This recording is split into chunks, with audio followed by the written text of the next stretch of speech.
తెలంగాణ మంత్రి Ponnam Prabhakar hot comments చేశారు. తెలంగాణ మంత్రి పొన్నం ప్రభాకర్ హాట్ కామెంట్స్ చేశారు. ఎర్ర చొక్కా వేసుకున్న వాళ్ళంతా నక్సల్స్ అనటం సరైన పద్ధతి కాదన్నారు. ప్రగతిశీల భావాలు కలిగిన తాను నామినేషన్ సందర్భంగా ఎర్ర చొక్కా వేసుకున్నారన్న పొన్నం అంత మాత్రాన నక్సలైట్ అవుతానా అంటూ ప్రశ్నించారు. బీఆర్ఎస్ బీజేపీ నేతలకు కులగణనపై మాట్లాడే నైతిక అర్హత లేదని కొట్టిపారేశారు. కులగణను వ్యతిరేకిస్తూ అఫిడవిట్ దాఖలు చేసిన విషయం బీజేపీ మర్చిపోయి ఉంటుందని ఎద్దేవా చేశారు. సర్వేలో పాల్గొనని కేసీఆర్, కేటీఆర్, హరీష్ రావుకు కూడా కులగణన ఫామ్స్ పంపిస్తున్నామని మంత్రి చెప్పారు. ప్రణాళిక సంఘం ఆధ్వర్యంలో నిర్వహించిన కులగణన సర్వేను బీజేపీ దేశవ్యాప్తంగా నిర్వహించాలని ఆయన డిమాండ్ చేశారు. నిర్ణయం నుంచి నివేదిక దాకా, నివేదిక నుంచి నిధుల దాకా ఎలా అమలు చేయాలన్న దానిపై ఆలోచిస్తున్నారని పొన్నం తెలిపారు. ప్రజల్ని తప్పుదారి పట్టించే ప్రయత్నం చేయవద్దని ఆయన విజ్ఞప్తి చేశారు.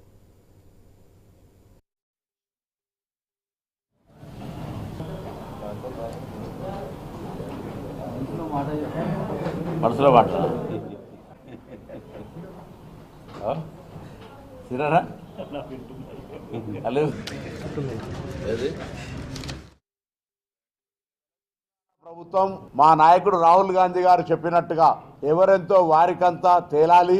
రాహుల్ గాంధీ గారు భారత్ జోడో యాత్ర సందర్భంగా స్పష్టంగా ప్రజల ఆకాంక్ష అయినటువంటి తప్పకుండా దేశవ్యాప్తంగా కుల గణన చేస్తామనే మాట చెప్పినారు.